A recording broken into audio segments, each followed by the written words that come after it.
मोनिकाचे कुटुंब आनंदात सुरू होते, पण तिच्यासमोर कधी अशी परिस्थिती येईल तिने कधीच विचार केला नव्हता.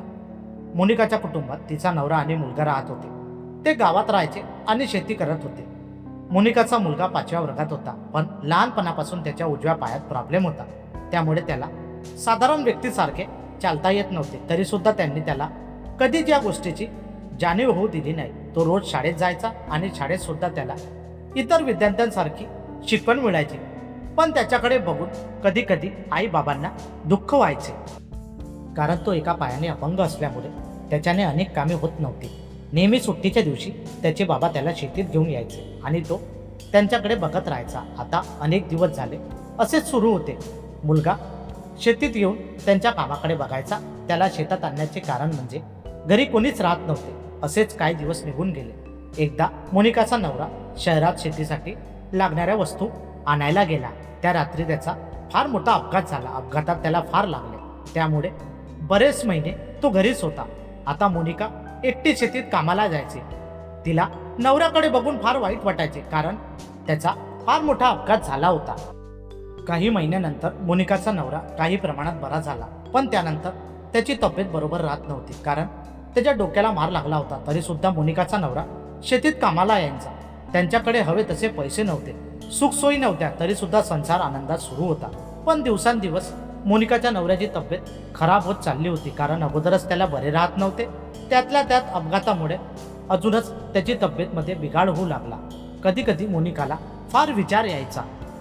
काही वर्ष असेच निघून गेले, पण त्याची तब्येत आता खूपच जास्त खराब झाली होती. आणि काही दिवसानंतर मोनिकाच्या नवऱ्याचे निधन झाले. या सर्व गोष्टीमुळे मोनिकाला फार दुःख झाले होते आणि काय करावे काही कळत नव्हते, कारण तिच्या आयुष्यात अशी वेळ येईल तिने कधीच विचार केला नव्हता. आता तिच्या मुलाने 10वीची परीक्षा पास केली होती आणि नवरा आयुष्यातून निघून गेल्यानंतर तिच्यावर दुःखाचे डोंगर कोसळले होते. आता मोनिकाला साथ फक्त तिच्या मुलाची होती. मुलगा आता 18 वर्षाचा झाला होता. तो जरी मोठा झाला होता तरी सुद्धा तिला आपल्या मुलाची काळजी होती. आता मोनिका एकटीच शेतीत कामाला जायची, पण तिला नवऱ्याची आठवण येत होती, कारण अनेक वर्ष झाले नवऱ्याची साथ तिला होती. पण आता नवरा आयुष्यातून निघून गेल्यानंतर तिला आयुष्य फार त्रासदायक वाटू लागले. पण मुलासोबत बोलल्यानंतर तिला फार छान वाटायचे, कारण आता तोच तिचा पाठिंबा होता. एक दिवस तिला शेतीत जायला उशीर झाला. मुलाला बघितले तर मुलगा पण तिला दिसला नाही. मोनिका शेतीत गेली आणि बघते तर तिचा मुलगा शेतीत दिसला. त्याला बघून तिला आश्चर्य वाटले, कारण तो शेतात काम करत होता. मोनिका म्हणाली, तू इथे काय करतोय? मुलगा म्हणाला, बाबा जे काम करत होते ते मला सुद्धा करायचे आहे, कारण आता बाबा आपल्या आयुष्यात नाही, म्हणून तू एकटी शेतीत काम करते आणि मला तुला बघून फार वाईट वाटते. तू एकटीच काम करत असते म्हणून मला सुद्धा आता तुझ्यासोबत काम करायचे आहे. मुलाच्या गोष्टी ऐकून मोनिकाचे मन भरून आले, कारण तो पायाने अपंग होता. तरी सुद्धा तो आज शेतीत काम करायला आला होता. मोनिका त्याला म्हणाली, असू दे, मी करते. तरी तो ऐकत नव्हता आणि म्हणाला, मी सुद्धा तुझ्यासोबत शेतीत काम करेल. आता मोनिकाला त्याच्याकडे बघून आश्चर्य वाटले. तो होईल तेवढे काम करू लागला.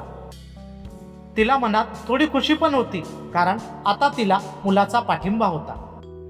आता मोनिकाचा मुलगा रोज येऊन आईसोबत शेतीत काम करायचा. त्याची आई त्याला म्हणाली की आता तुझे कॉलेज सुरू होईल, म्हणून तू अभ्यासाकडे लक्ष दे. तर मुलगा म्हणाला, आई, मी कॉलेज पण करेल आणि तुझ्यासोबत शेतीत कामाला पण येईल, कारण तू एकटी काम करताना मला बरे वाटत नाही.